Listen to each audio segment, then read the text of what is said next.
नमस्ते सभी को। आज हम इतिहास की कई कुख्यात प्रेमिकाओं के जीवन में झांक रहे हैं। चमक धमक, दौलत और शाही ध्यान के पीछे कांड, चालबाजी, विश्वासघात और दिल टूटने की कहानियां छुपी थीं। इन महिलाओं ने राजाओं, रईसों और ताकतवर लोगों को मोहित किया, फिर भी उनका जीवन अक्सर त्रासदी में बदल गया। नाटकीय प्रेम कहानियों से लेकर विनाशकारी पतन तक, यहाँ 5 बदनाम महिलाएं हैं जिनके जीवन ने असाधारण परिणाम दिए। ग्लैडिस डीकन 20वीं सदी की शुरुआत की प्रमुख सुंदरियों में थीं, लेकिन उनका जीवन दुखद बन गया, जिसे असफल प्लास्टिक सर्जरी, उलझे प्रेम संबंधों और बिगड़ती मानसिक स्थिति ने घेर लिया था। मेरे साथ जुड़िए जब हम उनकी कहानी को जानेंगे। ग्लैडिस मैरी डीकन का जन्म 7 फरवरी 1881 को पेरिस के ब्राइटन होटल में हुआ था। वह एडवर्ड पार्कर डीकन और फ्लोरेंस मैरी डीकन की 5 संतानों में सबसे बड़ी थीं।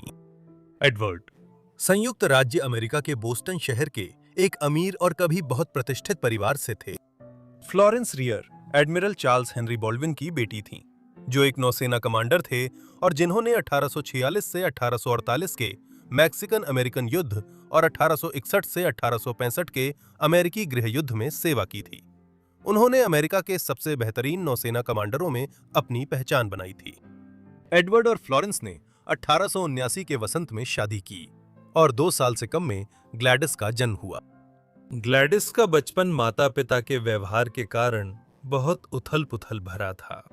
बढ़ते हुए बच्चों के बावजूद उनका रिश्ता खुशहाल नहीं था और वर्षों में ये बेवफाइयों का कारण बना। इनमें से एक अंततः घातक साबित हुई। 1892 की वसंत ऋतु में, ठीक ग्लैडिस के 11वें जन्मदिन के बाद, उसके पिता ने एमिल अब्बे को गोली मारकर हत्या कर दी। अपनी पत्नी के प्रेमी को होटल स्प्लेंडिड के उस अपार्टमेंट में, जो फ्रेंच रिवियरा के कांस में फ्लोरेंस और एमिल ने किराए पर लिया था। एडवर्ड बिना बताए वहां पहुंचे, कमरे में पत्नी और उसके प्रेमी की बातें सुनी, होटल स्टाफ से दरवाजा खुलवाया और अब्बे को गोली मार दी। ये वो समय था जब पैसा और रसूख आसानी से हत्या जैसे गंभीर आरोप को भी दबा सकते थे, और एडवर्ड अपने मामले को हत्या से घटाकर गैर इरादतन हत्या के आरोप तक ले आए, जिसके लिए उन्हें सिर्फ 1 साल की जेल की सजा हुई। इसके बाद फ्रांसीसी सरकार ने उन्हें माफ किया। इस मोड़ पर ग्लैडिस को थोड़े समय के लिए एक कॉन्वेंट भेजा गया, लेकिन उसकी मां ने कुछ हफ्तों बाद उसे वहां से लगभग अगवा करके ले गई, ताकि वो पिता की कस्टडी में न जा सके। कुछ समय बाद ग्लैडिस के माता-पिता का तलाक हो गया। उसे मजबूरी में अमेरिका लौटकर पिता के साथ न्यू इंग्लैंड में रहना पड़ा। इस दौरान उसने मैसाचुसेट्स के हार्वर्ड सेमिनरी में शिक्षा प्राप्त की। आने वाले वर्षों में उसके पिता की मानसिक स्थिति बिगड़ गई और 1899 में उन्हें न्यू इंग्लैंड के मैकलीन अस्पताल में भर्ती कराया गया। 2 साल बाद 1901 में उनकी मृत्यु हो गई। उस समय ग्लैडिस और उसके 3 अन्य जीवित भाई बहनों को बड़ी संपत्ति का 1/4 हिस्सा विरासत में मिला। तब तक ग्लैडिस और उसके भाई बहन मां के साथ फ्रांस लौट आए थे, लेकिन वे अक्सर इटली और इंग्लैंड भी जाते थे। जब तक उसके पिता अस्पताल में भर्ती हुए, ग्लैडिस एक खूबसूरत युवती बन गई थी, जिसे पेरिस के बेल एपॉक के कई प्रसिद्ध कलाकारों ने चित्रित किया था। प्रसिद्ध फ्रांसीसी लेखक मार्सेल प्रूस्त ने उसके बारे में कहा था, मैंने कभी इतनी सुंदरता, इतनी शानदार बुद्धिमत्ता, इतनी भलमनसाहत और आकर्षण वाली लड़की नहीं देखी। इसी कारण 1890 के दशक के अंत से ही ग्लैडिस का नाम पश्चिमी यूरोप के कई रईसों के साथ रोमांटिक रूप से जुड़ा, जिनमें प्रुशिया के क्राउन प्रिंस भी शामिल थे। इनमें एक रिश्ता खास महत्व रखता था। 1897 में जब वो सिर्फ 16 साल की थीं, ग्लैडिस को इंग्लैंड के ब्लेनहाइम पैलेस आने का निमंत्रण मिला था, जो स्पेंसर चर्चिल परिवार का पारिवारिक निवास था, जिसके मुखिया चार्ल्स स्पेंसर चर्चिल मार्लबरो के 9वें ड्यूक थे। 1895 में मार्लबरो ने कंसुएलो वेंडरबिल्ट से शादी की थी, जो वेंडरबिल्ट रेलवे और स्टील परिवार की बेहद अमीर अमेरिकी वारिस थीं। इस शादी ने स्पेंसर चर्चिल परिवार को उस समय की उनकी गंभीर आर्थिक स्थिति से उबार लिया था। हालांकि मार्लबरो और वेंडरबिल्ट का यह विवाह आर्थिक और सामाजिक दृष्टि से फायदेमंद था, लेकिन यह एक सुखी विवाह नहीं था। और जैसे जैसे ग्लैडिस मार्लबरो के और करीब आईं, वह जल्द ही ड्यूक के साथ एक विवाहेतर संबंध में शामिल हो गईं, जो ड्यूक और उनकी पहली पत्नी के तलाक लेने से पहले 2 दशकों से भी अधिक समय तक चलता रहा। 1900 के शुरुआती दशक उल्लेखनीय थे, क्योंकि ग्लैडिस दुनिया के सबसे पहले व प्रसिद्ध असफल प्लास्टिक सर्जरी मामलों में शामिल थीं। 1903 में जब वो सिर्फ 22 साल की थीं और उनकी चर्चित सुंदरता के बावजूद ग्लैडिस ने कॉस्मेटिक सर्जरी का एक शुरुआती रूप करवाया, जिसमें उनके नाक और जबड़े की रेखा में पैराफिन इंजेक्ट किया गया, उन्हें स्पष्ट रूप देने के लिए। बोटॉक्स इंजेक्शनों का यह शुरुआती पूर्व रूप असफल रहा। उसके जबड़े की रेखा में डाली गई पैराफिन उसकी ठुड्डी के आसपास इकट्ठा हो गई, जहां वो बड़े बड़े गांठों के रूप में जम गई, जो उसकी पूरी जिंदगी उसके साथ रहीं। इस असफलता के बावजूद वो 20वीं सदी की शुरुआत के उच्च समाज के लिए काफी दिलचस्पी का विषय बनी रहीं। वो बेहद पढ़ी लिखी थीं, लेकिन साथ ही रहस्यमयी भी थीं। उदाहरण के लिए, वो जितनी मिलनसार थीं, उतनी ही एकांत प्रिय भी थीं। वो लेखकों और चित्रकारों से दोस्ती करतीं, लेकिन फिर बिना कारण इन दोस्तियों में रुचि छोड़ देती थीं। इनमें से कई दोस्तियों के कारण वर्षों में उनका चित्र बनाया गया, खासकर जियोवानी बोल्डिनी द्वारा, जो 20वीं सदी की शुरुआत के एक प्रसिद्ध इतालवी कलाकार थे, जिनके लिए ग्लैडिस ने 1901 में पोज दिया था। और लगभग उसी समय का एक और चित्र जॉन सिंगर सार्जेंट द्वारा बनाया गया था, जो एक अमेरिकी प्रवासी थे और 1900 के दशक में इंग्लैंड के प्रमुख चित्रकार माने जाते थे। दूसरा चित्र शायद ग्लैडिस की असफल कॉस्मेटिक सर्जरी के बाद बना था, क्योंकि उसमें उनके निचले चेहरे पर घूंघट दिखता है। अपनी असफल कॉस्मेटिक सर्जरी के बावजूद उनका ड्यूक ऑफ मार्लबरो के साथ रिश्ता 1900 और 1910 के दशक में भी जारी रहा। इस पूरे समय के दौरान ड्यूक की शादी वास्तव में एक खुला रिश्ता थी, और कॉन्सुएलो खुद भी एक फ्रांसीसी व्यक्ति जैक्स बाल्सान के साथ संबंध में थीं, जो यूरोपीय विमानन के शुरुआती अग्रणी थे। आखिरकार 1921 में कॉन्सुएलो और ड्यूक ने अपने अन्य रिश्तों को आगे बढ़ाने के लिए तलाक लेने पर सहमति जताई। कॉन्सुएलो ने जल्द ही बाल्सान से शादी कर ली, जबकि ग्लैडिस और मार्लबरो के ड्यूक ने उसी साल 25 जून को पेरिस में शादी की। हैरानी की बात है कि 20 साल के अर्धगुप्त प्रेम संबंध के बाद ग्लैडिस और ड्यूक की शादी सुखी नहीं रही। 1920 के दशक में ग्लैडिस, जो तब तक 40 के दशक में पहुंच चुकी थीं और उस उम्र के करीब आ रही थीं जब उनके पिता की मानसिक स्थिति बिखरनी शुरू हुई थी, खुद भी गंभीर मानसिक स्वास्थ्य समस्याएं विकसित करने लगीं। उनके पिता की मां ने भी आखिरी वर्षों में मानसिक अस्थिरता झेली थी। उनकी मानसिक स्वास्थ्य समस्याओं का यह आनुवंशिक पहलू उनकी असफल कॉस्मेटिक सर्जरी से हुई आजीवन विकृति और उनके और मार्लबरो की संतान न हो पाने से और भी बढ़ गया था। इन सब के चलते ड्यूक और ग्लैडिस का रिश्ता ब्लेनहाइम पैलेस में और तनावपूर्ण हो गया। इन तनावों के लिए मुख्य रूप से ग्लैडिस जिम्मेदार थीं। सबसे पहले उन्होंने महल के पोर्टिको और दरवाजों के ऊपर अपनी बड़ी बड़ी आंखों की पेंटिंग्स बनवाने की जिद की। फिर उन्हें ब्लेनहाइम स्पैनियल्स की नस्ल बढ़ाने और उन्हें पालने का जुनून सा हो गया। उनकी पत्नी का कुत्ते पालने के प्रति अत्यधिक जुनून स्पष्ट रूप से ड्यूक को पसंद नहीं आया। स्थिति 1927 के बाद और भी बिगड़ गई, जब ड्यूक ने रोमन कैथोलिक धर्म अपना लिया। 1920 के दशक के अंत तक वो रात में अपने बिस्तर के पास एक रिवॉल्वर रखती थीं, ताकि अगर ड्यूक, जो उस समय तक अलग कमरे में सोते थे, उनसे मिलने आने की कोशिश करें तो वो तैयार रहें। एक बार ब्लेनहाइम में एक डिनर पार्टी के दौरान ग्लैडिस नीचे डिनर के लिए आईं और अपनी बंदूक को अपने पास मेज पर रख दिया जब वह इकट्ठा हुए मेहमानों के सामने बैठीं। एक साहसी मेहमान के पूछने पर कि रिवॉल्वर के साथ क्या कर रही हैं, ग्लैडिस ने कहा, मुझे नहीं पता, शायद मार्लबरो को ही गोली मार दूं। वो अपने पति को अपमानजनक शब्दों में बताती थीं और कहती थीं कि उन्होंने किसी आदमी से नहीं बल्कि एक घर से शादी की है। 1930 के शुरुआती वर्षों तक मार्लबरो अपनी पत्नी के बढ़ते अस्थिर व्यवहार से स्पष्ट रूप से तंग आ चुके थे। 1931 में उन्होंने थोड़े समय के लिए ब्लेनहाइम छोड़ा था, ताकि ग्लैडिस को महल से बाहर निकालने की योजना बना सकें। 1933 में उन्होंने सभी कर्मचारियों को निकालकर महल छोड़ने को कहा।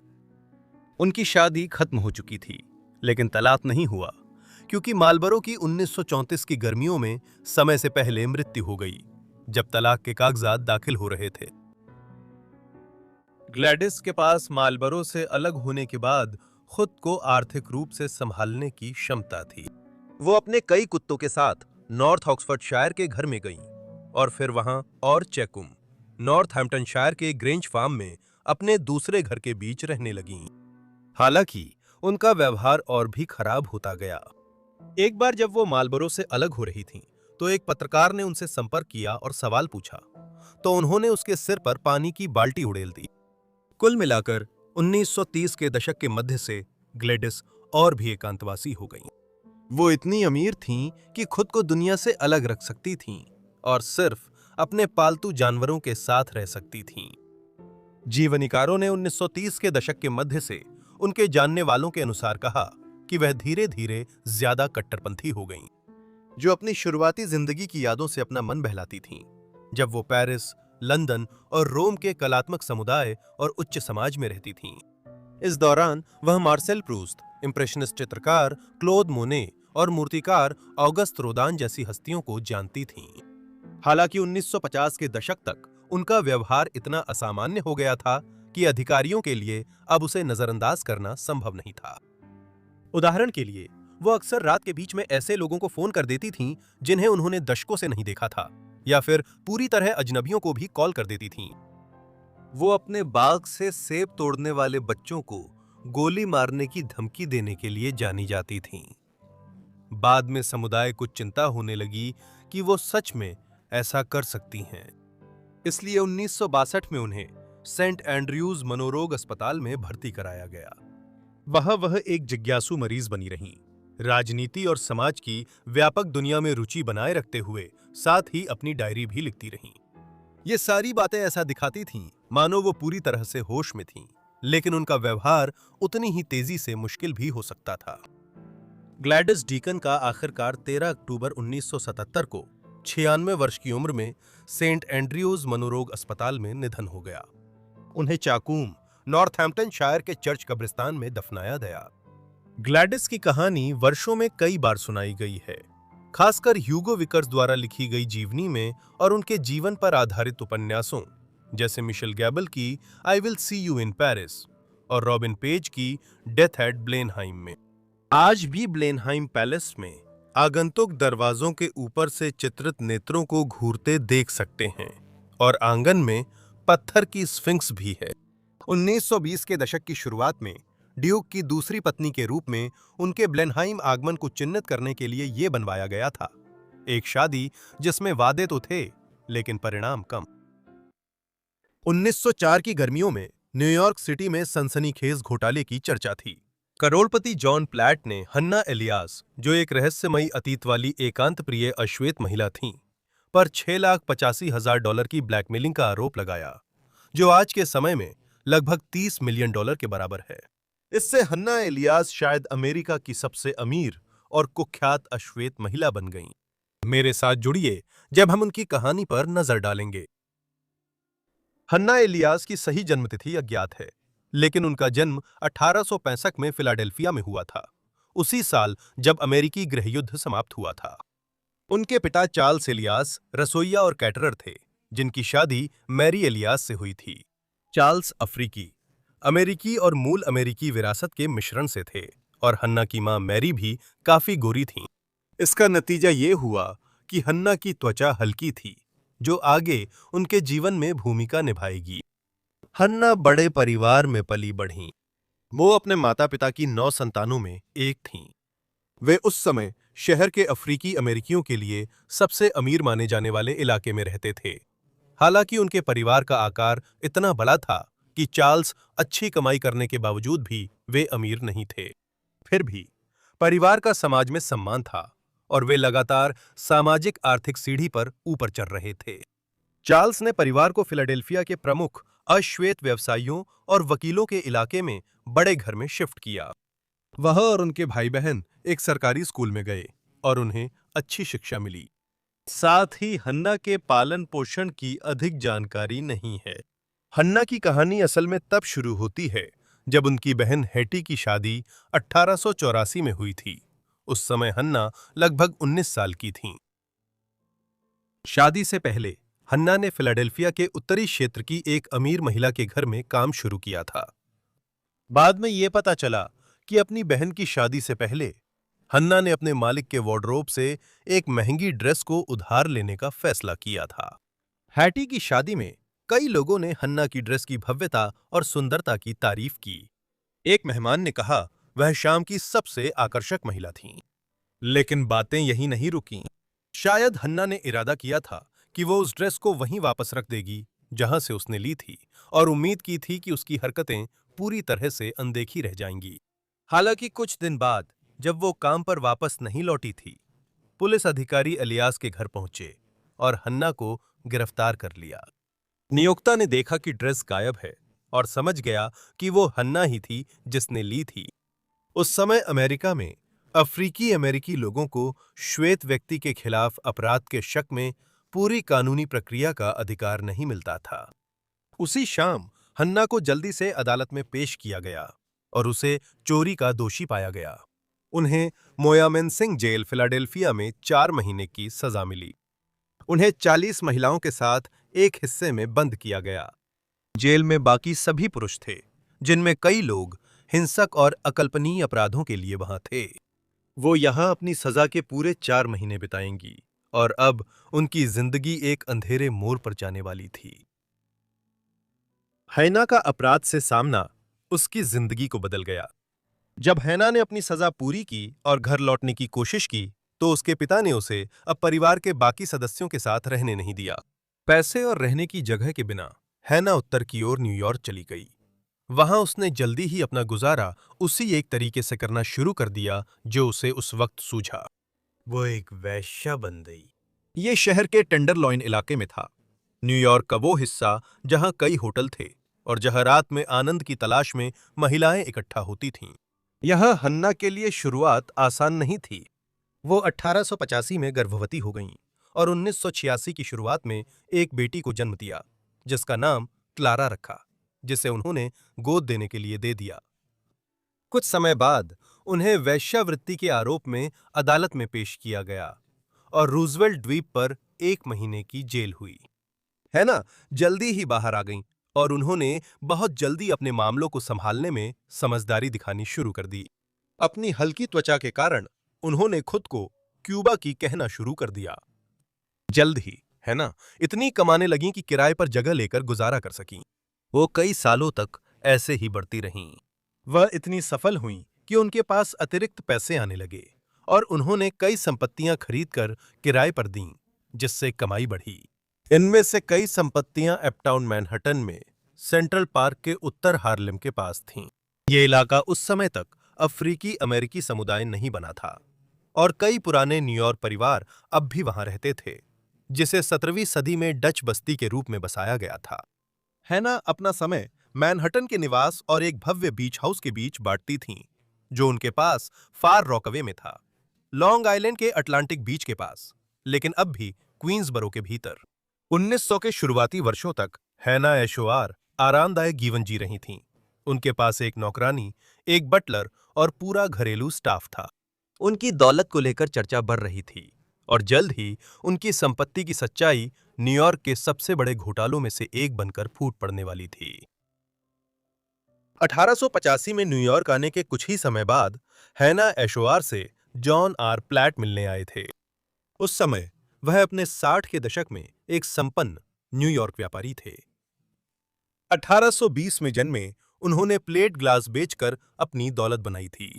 ये पहली मुलाकात जल्द ही एक नियमित संबंध में बदल गई, जब प्लैट ने 1887 में मैनहट्टन में एलियास से फिर से मुलाकात की। सेलफोन या आधुनिक संचार से पहले, जब टेंडरलॉइन की महिलाएं पुलिस छापों से बचने के लिए जगह बदलती थीं, हन्ना और उनके प्रेमी ने संपर्क में रहने का गुप्त तरीका खोजा था, जैसा कई औरों ने किया। बेस्सी और पापा नाम का इस्तेमाल करते हुए उन्होंने न्यूयॉर्क के एक अखबार के वर्गीकृत सेक्शन में कोडित विज्ञापन दिए, जिन संदेशों से पता चलता था कि वे हर रात कहां होंगे। हन्ना और जॉन का रिश्ता बस थोड़े समय का चक्कर नहीं था। उनका गुप्त रिश्ता सालों तक चलता रहा। जॉन प्लैट एक शादीशुदा और न्यूयॉर्क की प्रसिद्ध शख्सियत थे। राजदारी जरूरी थी और उन्हें यह पसंद था कि हन्ना गुप्त स्वभाव की थीं। प्लैट ने जल्द ही उसे पैसे देने शुरू कर दिए और वो भी काफी ज्यादा। बाद की रिपोर्टों के अनुसार वो उसे हर महीने 2000 से 6000 डॉलर देने लगा, जो आज के समय में 70,000 से 2,10,000 डॉलर के बराबर है। उसने उसे ये सलाह भी दी कि वो उस पैसे का इस्तेमाल प्रॉपर्टी और शेयर खरीदने में करे। जल्द ही वो अमीर हो गई और अंततः दुनिया की सबसे अमीर महिलाओं में से एक बन गई, शायद संयुक्त राज्य अमेरिका की सबसे अमीर अश्वेत महिला। हन्ना के शुरुआती निवेशों में से एक, जो जॉन प्लैट के मार्गदर्शन में किया गया था, उनके परिवार के घर के पास एक मकान था जहां उसने कमरे किराए पर देने शुरू किए। 1895 की एक रात प्लैट मिलने आए। उस वक्त वहां रहने वाले किराएदार कॉर्नेलियस विलियम्स, जो अश्वेत थे, ने झुंझलाकर दरवाजा खोला। प्लैट ने मिस्टर ग्रीन नाम से पूछा, क्या लोग घर पर है? तो विलियम्स ने दरवाजा उनके मुंह पर बंद कर दिया। बाद में उन्होंने नौकरानी से पूछा कि वो आदमी कौन है। उसने बताया कि वो मिस्टर ग्रीन है। कुछ हफ्ते बाद एलियास ने विलियम्स को घर से निकाल दिया। वह उसके प्रति जुनूनी था और घर से निकाले जाने का उस पर असर पड़ा। उसे पूरा यकीन था कि मिस्टर ग्रीन ही जिम्मेदार हैं। वो गुस्से में चला गया और बदला लेने की कसम खाई। 8 साल बाद नवंबर 1903 की एक ठंडी दोपहर में एंड्रयू हैसवेल ग्रीन, जो सेंट्रल पार्क और न्यूयॉर्क पब्लिक लाइब्रेरी के शांत प्रतिभाशाली व्यक्ति थे, एक पारिवारिक दोपहर के भोजन के बाद घर लौट रहे थे। घर की सीढ़ियों पर पहुंचते ही कॉर्नेलियस विलियम्स वहां इंतजार कर रहे थे। संदेहग्रस्त, भ्रमग्रस्त और अब भी जुनूनी थे। विलियम्स ने ग्रीन को प्लेट समझकर रिवॉल्वर से गोली चला दी। ग्रीन वहीं गिर पड़े। कभी नहीं जान पाए कि वे ऐसी दुश्मनी के शिकार हुए जिससे उनका कोई लेना देना नहीं था। कॉर्नेलियस विलियम्स पर मुकदमा चला, उन्हें पागल घोषित किया गया और बाकी जीवन पागल खाने में बिताया। 1890 में हन्ना ने अफ्रीकी अमेरिकी रेल कर्मचारी क्रिस्टोफर स्मिथ से शादी की, लेकिन इसके बावजूद उनका रिश्ता प्लैट के साथ जारी रहा। आखिरकार स्मिथ 1897 में चला गया, ये कहते हुए कि उसे अपनी पत्नी का प्लैट के साथ रिश्ता असहनीय लगा। स्मिथ को चुप रखने के लिए जॉन ने कानूनी परेशानी गुप्त रूप से निपटा दी और हन्ना को और पैसे दिए ताकि ये सब राज ही रहे। प्लैट की पत्नी की मृत्यु के बाद उसने जल्दी ही हन्ना के लिए सेंट्रल पार्क के पास एक शानदार टाउन हाउस खरीद लिया ताकि वो उससे अधिक मिल सके। लेकिन जैसे जैसे साल बीतते गए, प्लैट बेचैन होने लगा। अपराध बोध, लालच या डर, उसके अंदर कुछ तो उलझा हुआ था और जब आखिरकार आपा खो बैठा तो उनका गुप्त और जुनूनी रोमांस न्यूयॉर्क के सबसे बड़े घोटालों में से एक के रूप में फूट पड़ा। अगर 1904 की गर्मियों में शुरू हुई असाधारण घटनाएं ना होतीं, तो हन्ना का प्लैट के साथ रिश्ता आज शायद ही किसी को पता चलता। उस समय प्लैट ने हन्ना के खिलाफ कानूनी कार्रवाई की, उस पर आरोप लगाया कि उसने उसके पास पहली बार आने की बात छुपाने के लिए सालों तक उससे भारी रकम वसूली। समय के साथ इसमें शामिल रकम हैरान कर देने वाली हो गई थी। प्लैट ने दावा किया कि कुल मिलाकर हन्ना ने उससे 6,85,000 डॉलर से ज्यादा की ब्लैकमेल करके वसूली थी। पैसे के ऐतिहासिक मूल्य की गणना करना मुश्किल हो सकता है, खासकर लंबे समय में जब अर्थव्यवस्थाएं बदलती रहती हैं। फिर भी हम ये निष्कर्ष निकाल सकते हैं कि इस मामले में यह राशि आज के लगभग 3 करोड़ डॉलर के बराबर है। इतनी बड़ी रकम ने न्यूयॉर्क वासियों का ध्यान खींचा और महीनों तक अखबारों ने मामले की हर घटना को उत्सुकता से रिपोर्ट किया। प्लैट ने एलियास के साथ पहली बार कैसे जुड़े, इसके लिए उन्होंने एक बड़ा नाटकीय बहाना पेश किया। उन्होंने कहा कि वह उसके पास किसी वेश्या के ग्राहक की तरह नहीं गए थे। नहीं, उनके अनुसार यह सब 1880 के दशक के अंत में शुरू हुआ, जब वो कथित तौर पर एलियास द्वारा चलाए जा रहे एक मसाज पार्लर में चले गए, बस अपने खराब गठिया के दर्द से राहत पाने के लिए, न कि किसी और अंतरंग चीज के लिए। इसके बाद उन्होंने दावा किया कि 1890 के दशक में वह फिर मिले और बोर्डिंग हाउस शुरू करने में आर्थिक मदद की। फिर पॉल प्लैट के अनुसार वह उसकी दुर्भावना के अनजाने शिकार बन गए थे। उन्होंने कहा कि हन्ना ने उन्हें ब्लैकमेल करना शुरू किया। अगर वह उसे बड़ी रकम देना जारी नहीं रखते तो वह उसके परिवार के पास जाकर दावा करती कि कई वर्षों से वह उसके पास जुनून भरी रातें बिताने के लिए आता रहा है। प्लैट न्यूयॉर्क के व्यापारिक समुदाय के प्रमुख सदस्य थे और पुलिस ने उनके दावों को गंभीरता से लिया। हालांकि हन्ना मानने को तैयार नहीं थी। जब पुलिस पहली बार उसके पास पहुंची तो उसने पूछताछ के लिए आने से इनकार कर दिया। इसके बाद उन्होंने उसके टाउन हाउस पर छापा मारा और जो कुछ भी उन्हें लगा कि इस केस से जुड़ा हो सकता है उसे जब्त कर लिया। उसे लोअर मैनहट्टन की टोम्स जेल में ले जाया गया, जो एक कुख्यात, बेहद भयावह और बेरुखी भरी जगह थी।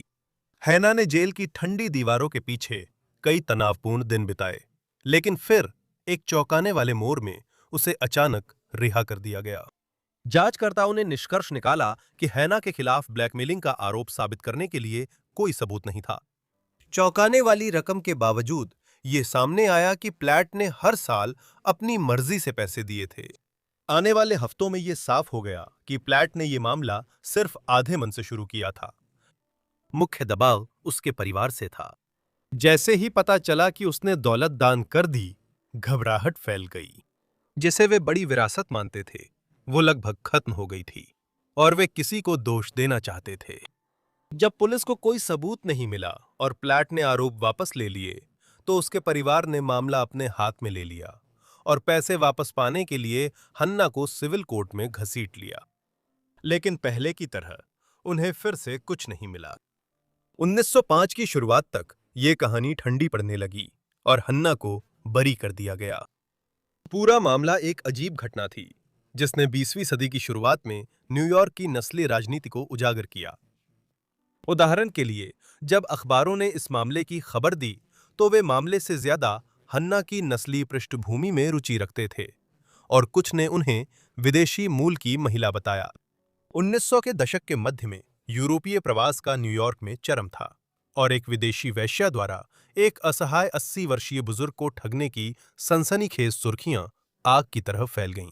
इस घोटाले ने शहर के भीतर गहराई से छिपे उन डर और संदेहों को उजागर कर दिया जो नए आने वालों की बढ़ती संख्या से उनकी दुनिया में हलचल मचने को लेकर थे। है ना, कई साल न्यूयॉर्क में रहीं। वो हार्लेम की संपत्तियों के किराए से गुजारा करती थीं और बाद में अपटाउन मैनहट्टन चली गईं, जहां 1904 की अनचाही प्रसिद्धि के बाद वो ज्यादा गुमनाम रह सकती थीं। प्लैट का 1908 में निधन हुआ और उन्होंने करीब $10,000 छोड़े, जो आज लगभग $3,50,000 के बराबर है, जबकि पहले उनकी दौलत इससे कहीं ज्यादा थी। कोई हैरानी की बात नहीं है कि उसमें से कुछ भी हन्ना को नहीं मिला और वो अंतिम संस्कार में भी शामिल नहीं हुई। 1910 के दशक में हार्लेम पुनर्जागरण से पहले हन्ना हार्लेम में संपन्न अफ्रीकी अमेरिकियों के लिए सुरक्षित स्थान बनने के दौरान जमीन के सौदों में शामिल थीं। हालांकि हन्ना ने यहां अफ्रीकी अमेरिकी संस्कृति का यह विस्फोट कम ही देखा। 1923 में न्यूयॉर्क में अपनी बदनामी से थक चुकी हन्ना ने और शायद अपने संदिग्ध वित्तीय अतीत को लेकर कई मुकदमों से बचने के लिए पूरी तरह से वहां से जाने का फैसला किया। हन्ना और उनके जापानी बटलर काटो यूरोप जाने वाले जहाज पर सवार हुए और लौटे नहीं। इसके बाद हन्ना फ्रांस में बस गईं। इसके बाद क्या हुआ, यह मिथकों का स्रोत है। कहानी के मुताबिक उनकी मृत्यु पेरिस में हुई थी, जबकि एक और दावा है कि उन्होंने 1920 के दशक के अंत में फ्रेंच रिवेरा में आखिरी सांस ली। ये एक रंगीन जीवन का रंगीन अंत था। 1900 में एक दिन पेरिस में एक विशेष राजा का दूत फ्रांसीसी राजधानी के एक वेश्यालय में दाखिल हुआ। वह अपने नियोक्ता 64 वर्षीय लियोपोल्ड द्वितीय की ओर से काम कर रही थी। जिस लड़की की उसे तलाश थी वो 16 साल की कैरोलीन लाक्रुआ थी। ये यूरोप के सबसे कुख्यात शाही प्रेम प्रसंगों में से एक की शुरुआत थी, जिसने लाक्रुआ को बेल्जियम की सबसे नफरत की जाने वाली महिला और करोड़पति बना दिया। तो चलिए उसकी कहानी जानते हैं। आज जिसे कैरोलीन लाक्रुआ के नाम से जाना जाता है, बेल्जियम के राजा की प्रेमिका का असली नाम ब्लांश सेलिया जोसेफिन दे लाक्रुआ था। 13 मई 1883 को बुखारेस्ट, जो तब रोमानिया साम्राज्य में था, उसके पिता का नाम जूल्स डे लाक्रुआ और मां का नाम कैथरीन जोसेफिन साबिल था। उसके शुरुआती जीवन के विवरण सीमित हैं और बाद में उसके जीवन में जो कुछ हुआ उसकी वजह से वे एक तरह की मिथकीय गुणवत्ता ले चुके हैं। कहानी के अनुसार वह अपने माता पिता की 13वीं संतान थी। कुछ लोग कहते हैं कि उसके पिता ब्लैंच के जन्म के समय बुखारेस्ट में तैनात एक फ्रांसीसी राजनयिक थे, जबकि कुछ लोग उन्हें और भी साधारण तरीके से शहर में फ्रांसीसी दूतावास में एक चौकीदार के रूप में बताते हैं। कुछ स्रोतों के अनुसार उन्होंने अपनी नौकरी के साथ-साथ रोमानिया में मौकापस्त कारोबारी उपक्रमों में भी लगे रहे, जो अपनी पेट्रोलियम संपदा के कारण यूरोप के औद्योगिकरण के दौर में आर्थिक रूप से महत्वपूर्ण बन गया था। सच्चाई चाहे जो भी हो, इतना तो तय है कि परिवार अमीर नहीं हुआ। ब्लांच को अपनी युवावस्था में बारमेड के रूप में काम करना पड़ा और 1890 के दशक के अंत तक, जब वह अभी भी किशोरी थी, वह एक वेश्यालय में काम कर रही थी। वहां उसे कैरोलाइन कहा जाने लगा। Bell epoch. पेरिस में इस पेशे में काम करने वालों के लिए उपनाम का इस्तेमाल करना आम बात थी और जल्द ही उसने कुछ बहुत महत्वपूर्ण लोगों का ध्यान अपनी ओर आकर्षित कर लिया।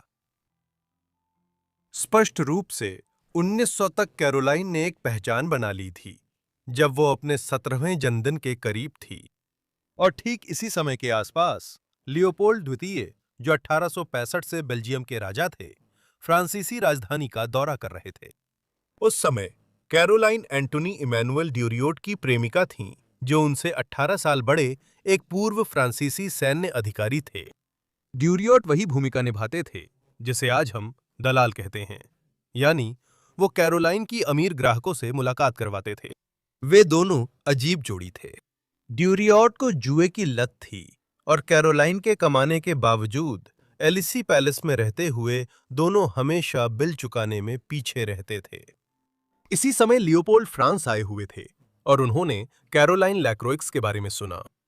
उनका वर्णन लंबी आकर्षक शरीर, सुंदर रंगत और घने भूरे बालों वाली महिला के रूप में किया गया था।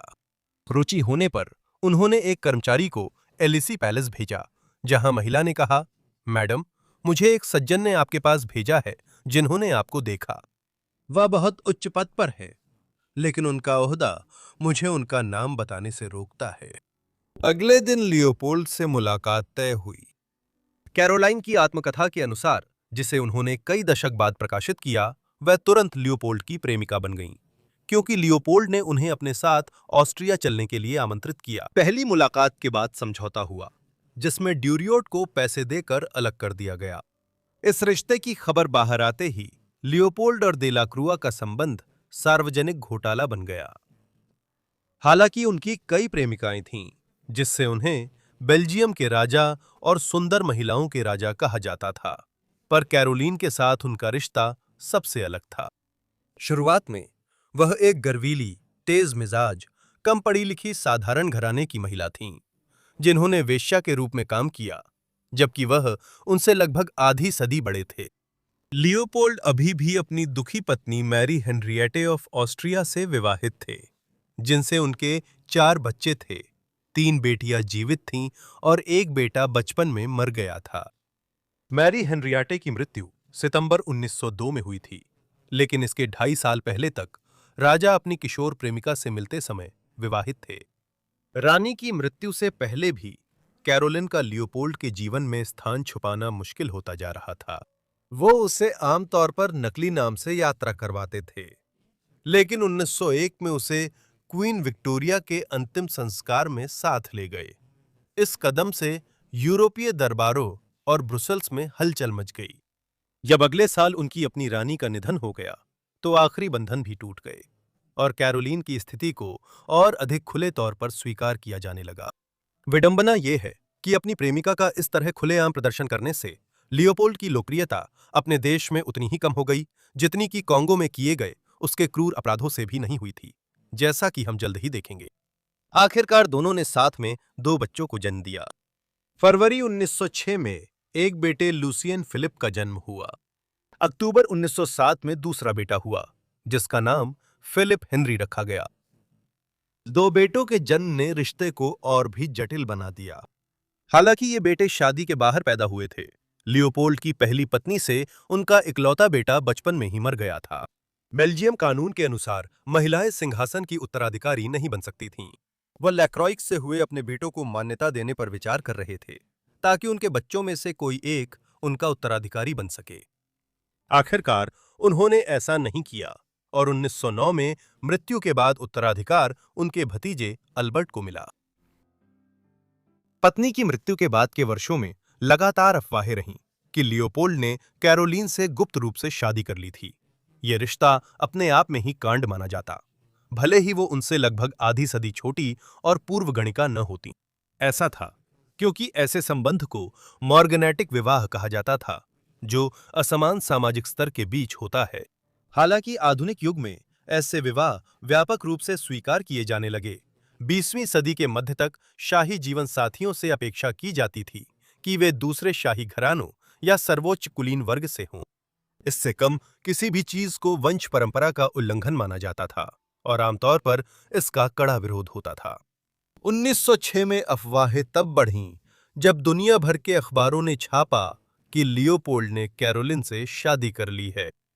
उदाहरण के लिए, क्रिसमस 1906 के ठीक बाद न्यूजीलैंड के स्टार अखबार ने उनके बारे में एक लेख छापा, जिसका शीर्षक था बेल्जियम के शासक की मॉर्गनैटिक पत्नी। इसने बिना कोई सबूत दिए मूल रूप से ये सुझाव दिया कि शादी पहले ही हो चुकी है, कि कैरोलाइन पहले ही लियोपोल्ड से मॉर्गनैटिक विवाह कर चुकी थीं। वो अपने बच्चों को बेल्जियम के सिंहासन की उत्तराधिकार की पंक्ति में मान्यता दिलवाने की साजिश कर रही थीं। असलियत में ऐसा कोई सबूत नहीं है जो यह दर्शाए कि इतनी जल्दी कोई विवाह हुआ था। कैरोलीन ने लियोपोल्ड के जीवन के अंतिम दिनों में लियोपोल्ड को शादी के लिए मना लिया। ये लगातार चलती अफवाह कि उन्होंने 1906 में ही शादी कर ली थी तब उठी जब राजा ने उनके पहले बेटे के जन्म के बाद अचानक उन्हें बैरोनेस वॉन की उपाधि दे दी। उस फरवरी में यह इतना असाधारण था कि कई लोगों ने सोचा यह सिर्फ शादी से ही संभव है। हम लियोपोल्ड के अंतिम दिनों पर बाद में लौटेंगे। पहले 1900 के दशक में उनकी वास्तविक परिस्थितियां देखेंगे। उस समय लियोपोल्ड दुनिया के सबसे अमीर लोगों में से एक थे। ये उनके अफ्रीका में उपनिवेशों के कारण था। अफ्रीका के लिए उपनिवेशी होड़ के चरम पर लियोपोल्ड ने 1884 के बर्लिन कांग्रेस में विशाल कांगो क्षेत्र पर नियंत्रण हासिल कर लिया था। उस समय ब्रिटेन, फ्रांस, जर्मनी और इटली जैसे देश पूरे महाद्वीप में उपनिवेश बना रहे थे, लेकिन कांगो बेल्जियम का उपनिवेश नहीं बना। इसके बजाय यह लियोपोल्ड की निजी जागीर थी, जो उनकी व्यक्तिगत संपत्ति थी। अगले 24 वर्षों में लियोपोल्ड ने इसे रबर और हाथी दांत के स्रोत के रूप में तेजी से विकसित किया। आज उनके शासन की क्रूरता उजागर हो गई है, जिससे पता चलता है कि लियोपोल्ड ने वहां अपनी सेना से बड़े पैमाने पर गुलामी और भयानक कृत्य कराए ताकि मुनाफा बढ़ा सके। इस प्रक्रिया में वह अत्यंत धनी बन गया। बेल्जियम में कैरोलीन तब अलोकप्रिय हो गई जब स्पष्ट हुआ कि लियोपोल्ड कांगो से निकला धन देश की बजाय उसकी निजी जिंदगी, जिसमें वो इतनी कम उम्र की एक महिला के साथ था कि वो उसकी पोती हो सकती थी, पर खर्च हो रहा था। कैरोलीन इस लूट की सबसे बड़ी लाभार्थी बनी, जिसे ब्रुसेल्स में भव्य हवेली, शाही खर्चे पर कर्मचारी साज सज्जा और फ्रेंच रिविएरा में विला ला लियोपोल्डा मिला। राजा के साथ यूरोप में खरीदारी और यात्रा के दौरान उसके हर शौक के लिए कभी खत्म न होने वाला धन प्रवाह दिखता था। जब उसने शिकायत की कि ब्रुसेल्स में उसकी खरीदारी की यात्राएं ट्रेन के समय के कारण जल्दी खत्म हो जाती हैं, तो राजा ने बस एक्सप्रेस सेवा को 1 घंटे के लिए देर करवा दिया, जिससे शहर के केंद्र से लार्किन के लिए बाद में प्रस्थान हो सके, जहां उसकी हवेली राजधानी के बाहरी इलाके में स्थित थी। हालांकि ये सब खून से कमाया गया पैसा था, जो लियोपोल्ड के अधिकारियों द्वारा कांगो में किए जा रहे अपराधों के दम पर इकट्ठा किया गया था। इस वजह से वह जल्द ही कांगो की रानी के नाम से जानी जाने लगी। 1908 तक ये अपराध यूरोप में उजागर हो चुके थे और बेल्जियम सरकार ने उनसे उपनिवेश छीन लिया और उसे अपने सीधे नियंत्रण में ले लिया। अपने प्रेमी से मिली सारी दौलत के बावजूद कैरोलीन अपने पूर्व दलाल अंतवान इमैनुएल ड्यूरियोट से मिलती रही। वो उसके पीछे ब्रुसेल्स आ गया और शायद वहीं उसके पैसे से रह रहा था। कई बार उसे घर आते जाते देखा गया और जब उसने उसे अपना भाई बताकर इसे छिपाने की कोशिश की, तो उसका बहाना ज्यादा समय तक नहीं टिक सका। लियोपोल्ड को जल्द ही कुछ गड़बड़ का एहसास हुआ और उसकी जलन बढ़ गई। उससे सामना करने के बाद उसने उसके घर और अपने पास के महल के बीच हर दृश्य बाधा को हटाने का आदेश दिया, ताकि वह सीधे मैदान के पार देख सके और उसे और जो भी उससे मिलने की हिम्मत करे, उन सब पर लगातार नजर रख सके। दिसंबर 1909 की शुरुआत में लियोपोल्ड गंभीर रूप से बीमार हो गया। फिर 12 दिसंबर को वर्षों तक ऐसा करने से इनकार करने के बाद उसने आखिरकार कैरोलिन से शादी कर ली। 5 दिन बाद उनकी मृत्यु 74 वर्ष की उम्र में हुई और उनकी जगह उनके भतीजे अल्बर्ट ने ली। विवाद तुरंत भड़क उठा। लियोपोल्ड ने अपनी संपत्ति की ज्यादातर हिस्सेदारी कैरोलिन को या उनके 2 बेटों के बड़े होने पर उनके लिए ट्रस्ट व शेल कंपनियों में रखी थी। सटीक राशि आज तक स्पष्ट नहीं है, लेकिन उस समय यह लगभग निश्चित रूप से कई करोड़ों में थी, जो आज के हिसाब से लगभग 1 अरब डॉलर या उससे भी अधिक के बराबर है। लियोपोल्ड का अपनी पहली शादी से बेटियों से रिश्ता वर्षों से तनावपूर्ण था और उन्हें कुल लगभग 6 मिलियन फ्रैंक मिले। ये उसकी कांगो में की गई भयावह हरकतों से कमाई संपत्ति का छोटा हिस्सा था, जो लियोपोल्ड की वसीयत से नहीं बल्कि बेल्जियम सरकार के जरिए मिला था। अंतिम समय में राजा ने बेटियों से मिलने से मना किया, पर कैरोलिन उसकी मृत्यु के समय वहां थी। लियोपोल्ड की मृत्यु के तुरंत बाद से ही कानूनी मामले उठने लगे, क्योंकि उसकी बेटियां संपत्ति का और अधिक हिस्सा हासिल करने की कोशिश कर रही थीं। राजा एल्बर्ट ने भी यह कोशिश की कि लियोपोल्ड ने अपनी दीर्घकालिक प्रेमिका को जो कुछ भी छोड़ा था, उसका कुछ हिस्सा वापस लिया जाए। उदाहरण के लिए, उसे फ्रेंच रिविएरा के विला ला लियोपोल्डा से बेदखल किया गया, जिसे बेल्जियम के नए राजा ने दोबारा क्राउन की संपत्ति बना लिया। अब कैरोलिन बेल्जियम की जनता में ज्यादा नफरत की पात्र बन गईं। कम से कम एक मौके पर ब्रुसेल्स की सड़कों पर उनकी बग्घी जब्त की गई और उस पर पत्थर फेंके गए। फिर भी वो इस दुश्मनी या अपनी बदनामी से ज्यादा प्रभावित नहीं दिखीं। इसके बजाय उन्होंने डोरिया से शादी की, जो पिछले 9 सालों से लियोपोल्ड की प्रेमिका थीं और उनसे कभी-कभी मिलती थीं। अजीब बात है कि लगभग 1 दशक तक अपने अजीब और गुप्त रिश्ते को खींचने के बाद शादी ही उनके रिश्ते के टूटने का कारण बन गई। उनका रिश्ता जल्दी ही बिगड़ गया और 1913 में उनका तलाक हो गया। लियोपोल्ड की मृत्यु, दूसरे विवाह और तलाक के बाद भी कैरोलिन ने मुकदमों व बाधाओं के बावजूद शानदार जीवन जिया। उन्हें उनकी संपत्ति में से कम 7 मिलियन अमेरिकी डॉलर की विरासत मिली थी और संभवतः इससे भी अधिक, जो आज के समय में एक बड़ी दौलत है। पश्चिमी यूरोप के रईसों में कई चाहने वाले थे, पर उन्होंने फिर शादी नहीं की। उनके छोटे बेटे फिलिपे का 1914 में निधन हुआ, लेकिन बड़े बेटे ने ड्यूक ऑफ टेल्फ्यूरन की उपाधि के साथ 1984 तक जीवन जिया। कैरोलिन का बाद का जीवन 1900 और 1910 के दशक की तुलना में अपेक्षाकृत शांतिपूर्ण था। उन्होंने शांत और आरामदायक जीवन बिताया। एक अजीब फैसले में, जब विवाद खत्म हो गए और यूरोप ने उन्हें भुला दिया, तो उन्होंने 1930 के दशक में अपनी आत्मकथा प्रकाशित करवाई। यह 1937 में अंग्रेजी शीर्षक अ कॉमनर मैरिड अ किंग के नाम से प्रकाशित हुई थी, जैसा कि बैरोनेस डेवॉन ने पॉल फोर को बताया। इतिहासकारों ने इस आत्मकथा की सामग्री को सावधानी से देखा है, क्योंकि कैरोलिन ने फोर से बातचीत में कई बातें शायद सही नहीं थीं या खुद को अच्छा दिखाने के लिए कही थीं। उन्होंने द्वितीय विश्व युद्ध देखा और 12 फरवरी 1948 को फ्रांस के दक्षिण पश्चिम में 64 वर्ष की उम्र में उनका निधन हुआ। 1780 के दशक के अंत में तुर्की में जन्मी दरबारी महिला जोफिया पोटोत्स्का पूरे यूरोप के राजदरबारों में प्रसिद्ध हुईं। कुछ साल पहले उन्होंने प्रिंस ग्रेगरी पोटेम्किन के साथ संबंध बनाए, जो अपने समय के सबसे प्रसिद्ध रूसी सैन्य कमांडर थे और गुप्त रूप से रूस की महारानी कैथरीन द ग्रेट के पति थे। लेकिन जोफिया पोटोत्स्का कौन थीं और वे यूरोप की सबसे प्रसिद्ध दरबारी महिलाओं में से एक कैसे बनी? वो महिला जो 18वीं सदी की सबसे प्रसिद्ध दरबारी महिलाओं में से एक बनने वाली थीं, अपेक्षाकृत साधारण परिस्थितियों में पैदा हुई थीं। 11 जनवरी 1760 को तुर्की के उत्तर पश्चिमी शहर बरसा में, जो उस समय उस्मानिया साम्राज्य का हिस्सा था, उनका जन्म हुआ था। उनका जन्म सोफिया क्लावोन के रूप में हुआ था। उनके पिता कॉन्स्टेंटीन क्लावोन ग्रीक मूल के काता मर्जेंट थे। 1772 में किशोरावस्था से पहले क्लावोन परिवार बरसा से उस्मानिया साम्राज्य की राजधानी इस्तांबुल आ गया। आने वाले वर्षों में उनकी जिंदगी में कई नाटकीय बदलाव आए। 1775 में जोल्फिया के पिता का निधन हो गया। फिर एक साल बाद 1776 में परिवार का घर उन भीषण आगों में से एक में नष्ट हो गया, जो 17वीं और 18वीं शताब्दी के दौरान समय समय पर भड़कती थीं और शहर के भीड़-भाड़ वाले आवासीय इलाकों में फैल जाती थीं। अपनी गरीबी के कारण जोफिया की मां मारिया अब मजबूर हो गईं कि वे अपनी 2 बेटियों को, जिनमें से एक जोफिया थी, इस्तांबुल में सुल्तान के दरबार में पोलिश राजदूत को बेच दें।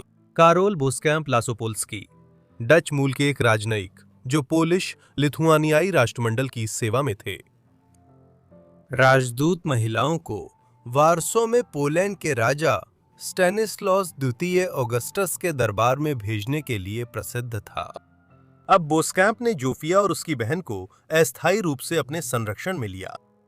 उन्हें इस्तांबुल के पास स्थित बोस्कैम्प के एक निवास में बसाया गया और उन्नत शिक्षा प्रदान की गई। उदाहरण के लिए, इस दौरान जोफिया ने फ्रेंच बोलना सीख लिया, जो उस समय यूरोपीय दरबारों की संपर्क भाषा थी। ये वास्तव में उनके लिए 18वीं सदी के यूरोप के दरबार समाज में घुलने मिलने का प्रशिक्षण था। यही वो समय था जब बोस्कैम्प की देखरेख में जोफिया की पहली मुलाकात जोसेफ डिविट से हुई, जो एक पोलिश कुलीन थे और डच वंश के भी थे। सोफिया के प्रति आकर्षित होकर उन्होंने 1779 में उनसे शादी करने की योजना बनाई और वे उनके जन्मस्थान पोलैंड लौट गए, जहां काम्यानित्सिन के पास बस गए, जो अब पश्चिमी यूक्रेन का हिस्सा है। लेकिन उस समय ये पोलिश लिथुआनियाई राष्ट्रमंडल की पूर्वी सीमा पर था। यह जोसेफ के पिता ने सदी की शुरुआत में ही अपनी ताकत का आधार स्थापित कर लिया था, जिससे डीविट्स पोलैंड रूस सीमा पर एक प्रमुख राजनीतिक शक्ति बन गए थे। 1781 में ये युवा जोड़ा यूरोप की राजधानियों की एक भव्य यात्रा पर निकला। वारसो से शुरू करते हुए वे पश्चिम की ओर बर्लिन, वियना, वेनिस, रोम और पेरिस के शाही दरबारों की यात्रा पर गए। यूरोप यात्रा के दौरान ही जोफिया पहली बार अंतर्राष्ट्रीय सुर्खियों में आईं। साधारण पृष्ठभूमि से आने और यूरोप के शाही दरबारों के तमाम औपचारिकता और भव्यता के बीच अनुभव की कमी के बावजूद जोफिया ने अपने नए माहौल में खुद को अच्छी तरह ढाल लिया। उन्हें उनके आकर्षण और सुंदरता के लिए सराहा गया। साथ ही वह मेरी आंखों में दर्द है वाक्यांश के लिए भी प्रसिद्ध हुईं। यूरोप की सबसे सुंदर गणिकाओं में से एक के रूप में उनकी बढ़ती प्रसिद्धि के परिणाम स्वरूप हम पाते हैं कि इसी समय के आसपास उन्होंने कई चित्रों के लिए बैठना शुरू किया और यह सिलसिला आने वाले कई वर्षों तक चलता रहा। इनमें से सबसे प्रसिद्ध चित्र सदी के मोड़ पर जर्मन चित्रकार Johann Baptist von Lampi the elder द्वारा बनाए गए थे। जैसे जैसे वे महाद्वीप में आगे बढ़े, सोफिया ने भी जिन जिन अभिजात्य दरबारों का उन्होंने दौरा किया, उनके प्रमुख सदस्यों के साथ कई तरह के यौन संबंध बनाए। ये सब पेरिस में चरम पर पहुंचा, जहां अफवाह है कि वो लुई 16वें के सिर्फ एक नहीं बल्कि 2 भाइयों के साथ संबंध में थीं। ये थे लुई स्टैनिस्लास ज़ेवियर, जो एक दिन खुद फ्रांस के राजा बने, लुई 18वें के रूप में 1814 से 1824 तक, और चार्ल्स फिलिप, जो आगे चलकर 1824 से 1830 तक फ्रांस के चार्ल्स 10वें बने।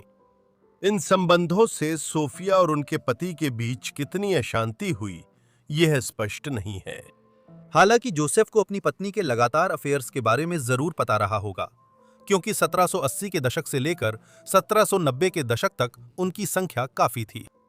इसी तरह यह भी स्पष्ट नहीं है कि उनके संबंधों ने उन दरबारों में कितनी अशांति पैदा की जहां डिविट्स गए थे। शायद ये हैरानी की बात नहीं है कि अपनी उन्मुक्तता के चलते सोफिया ने 1781 के अंत में पेरिस में एक बेटे को जन्म दिया। ये स्पष्ट नहीं है कि वह बच्चा विक्टर का था या अवैध था, और ऐसा लगता है कि खुद सोफिया भी इस बारे में पूरी तरह से निश्चित नहीं होंगी। इस प्रकार 1782 में डिविट्स पोलैंड लौटे तो उनके साथ एक संदिग्ध वंशावली वाला शिशु भी था, और वापसी के सफर में वे ऑस्ट्रिया के आर्च ड्यूक की भूमि से होकर गुजरे थे। डिविट्स जोसेफ के पैतृक घर कामियानेट्स लौट आए, जहां 1785 में उन्होंने अपने पिता के बाद उस क्षेत्र के गवर्नर का पद संभाला। इस प्रकार 1780 के दशक के मध्य में तुर्की से आई मवेशी व्यापारी की बेटी ज़ोफिया क्लावों पूर्वी पोलैंड और पश्चिमी यूक्रेन की सीमा क्षेत्र की क्षेत्रीय सरकार की सबसे प्रमुख महिला बन गईं। फिर भी उनका सबसे चर्चित रिश्ता बाकी था। 1780 के दशक के दूसरे भाग में पोलिश लिथुआनियाई राष्ट्रमंडल ने व्यापक आधुनिकीकरण और सुधार की अवधि में प्रवेश किया। यह अंततः 1791 में देश के लिए नए संविधान का कारण बना, जिसे अक्सर यूरोप का पहला आधुनिक लिखित संविधान कहा जाता है और जिसे कुछ हद तक अमेरिकी संविधान के आधार पर बनाया गया था। 1780 के दशक के अंत में राष्ट्रमंडल के लिए उसकी अंतर्राष्ट्रीय स्थिति भी उतना ही महत्वपूर्ण मुद्दा था। 18वीं सदी के दूसरे भाग में पोलैंड व्यावहारिक रूप से कई अधिक शक्तिशाली राज्यों से घिरा हुआ था, जैसे पश्चिम में प्रशिया, दक्षिण पश्चिम में ऑस्ट्रिया और पूर्व में रूस। पहले ही 1772 में इन तीन शक्तियों ने राष्ट्रमंडल के कुछ क्षेत्रों को उससे छीन लिया था। 1780 के दशक के अंत में पोलिश लिथुआनियाई राष्ट्रमंडल ने अब इन शक्तियों में से एक या अधिक के साथ गठबंधन करके किसी भी और अतिक्रमण को रोकने का प्रयास किया। ये प्रयास 1787 और 1788 में रूस पर केंद्रित थे। पोलिश रूसी सीमा पर एक महत्वपूर्ण राजनीतिक हस्ती के रूप में जोसेफ डी विटार इन वार्ताओं में एक प्रमुख व्यक्ति थे और इन्हीं घटनाओं के माध्यम से ज़ोफिया की मुलाकात प्रिंस ग्रिगोरी पोटेम्किन से हुई। प्रिंस ग्रिगोरी अलेक्जेंड्रोविच पोटेम्किन एक रूसी राजनेता और सैन्य कमांडर थे जो जब ज़ोफिया से मिले उस समय लगभग 50 वर्ष के होने वाले थे। उनका जन्म मध्यम वर्गीय रूसी परिवार में हुआ और वे कम उम्र में सेना में शामिल हो गए। सेंट पीटर्सबर्ग में एक अधिकारी के रूप में वे 1762 में उस तख्तापलट में अपनी भूमिका के लिए प्रसिद्ध हुए, जिसने रानी कैथरीन को रूस की सत्ता में लाया था, जब उन्होंने अपने ही पति सार पीटर तृतीय को सत्ता से हटा दिया था। पोटेम्किन 1760 के दशक के अंत और 1770 के दशक की शुरुआत में 1768 से 1774 के रूस तुर्की युद्ध में अपनी भूमिका के लिए प्रसिद्ध हो गए थे, जिसके दौरान रूस ने क्रीमिया और मोल्दोवा के आसपास का विशाल क्षेत्र हासिल कर लिया था। इसके बाद 1770 के दशक में वो कैथरीन के प्रेमी बन गए और उनकी सेवा के लिए कैथरीन ने उन्हें रूसी साम्राज्य का राजकुमार बनाकर इनाम दिया। लगभग तय है कि उन्होंने और कैथरीन ने 1780 के दशक की शुरुआत या बीच में गुप्त रूप से शादी की थी, हालांकि यह रहस्य बना रहा। इस प्रकार ग्रिगोरी की रूस में स्थिति उस समय के अधिकांश समकालीनों की जानकारी से भी कहीं अधिक थी। उन्होंने दक्षिणी प्रांतों के गवर्नर के रूप में भी सेवा दी, जो यूराल से लेकर क्रीमिया, काला और कैस्पियन सागर तक फैले थे। इस क्षेत्र में उनकी लगातार भूमिका उन्हें ज़ोफिया के संपर्क में ले आई। उनकी मुलाकात का तात्कालिक कारण पोलिश लिथुआनियाई कॉमनवेल्थ और रूस के बीच 1780 के दशक के अंत में एक दूसरे से गठबंधन करने के लिए चल रही बातचीत से जुड़ा हुआ था और 1787 में रूस और ओटोमन तुर्की साम्राज्य के बीच फिर से शुरू हुई युद्ध का प्रकोप। ये युद्ध ओटोमनों द्वारा भड़काया गया था, जो 15 साल पहले हुए संघर्ष में रूस की जीत और 1783 में क्रीमिया के पूर्ण विलय से नाराज थे। अब 1787 में फिर से लड़ाई छिड़ गई। लड़ाई का अधिकांश हिस्सा दक्षिणी यूक्रेन, मोल्दोवा और पोलैंड की दक्षिण पूर्वी सीमाओं के आसपास केंद्रित था, जहां रूस और ओटोमन साम्राज्य के बीच भूमि सीमा थी। युद्ध मोर्चे के करीब कामियानेट्स होने के कारण डिविट्स पोलैंड की युद्ध प्रतिक्रिया में गहराई से शामिल थे। अपने तुर्की पृष्ठभूमि के कारण ज़ोफिया को अनौपचारिक रूप से पोलिश लिथुआनियाई राष्ट्रमंडल, रूस और तुर्कों के बीच संघर्ष के दौरान त्रिकोणीय राजनयिक संबंधों को संभालने की जिम्मेदारी दी गई थी। रूस तुर्की युद्ध अंततः 1792 में समाप्त हुआ, जिसमें ओटोमन्स को प्रभावी रूप से हार का सामना करना पड़ा और रूस के क्रीमिया क्षेत्र पर प्रभुत्व को स्वीकार करने के लिए मजबूर होना पड़ा। हालांकि पोटेम्किन इसे समाप्त होते हुए देखने के लिए जीवित नहीं रहे। 16 अक्टूबर 1791 को पोटेम्किन की मृत्यु वर्तमान वोंडो, उत्तरी रोमानिया के पास अभियान के दौरान हुई। उनकी मृत्यु के कई कारण प्रस्तावित हुए हैं। कुछ का मानना है कि उन्हें जहर दिया गया था। फिर भी उनकी मृत्यु का सबसे संभावित कारण ब्रोंकियल निमोनिया से हुई बीमारी थी। ज़ोफिया का पोटेम्किन के साथ संबंध उनकी मृत्यु के समय भी जारी था, हालांकि यह सबको पता था। 1791 की शुरुआत में वो राजकुमार के साथ सेंट पीटर्सबर्ग गई थीं और वहां उन्हें पोटेम्किन की प्रेमिका के रूप में रूसी उच्च समाज में खुले तौर पर पेश किया गया था।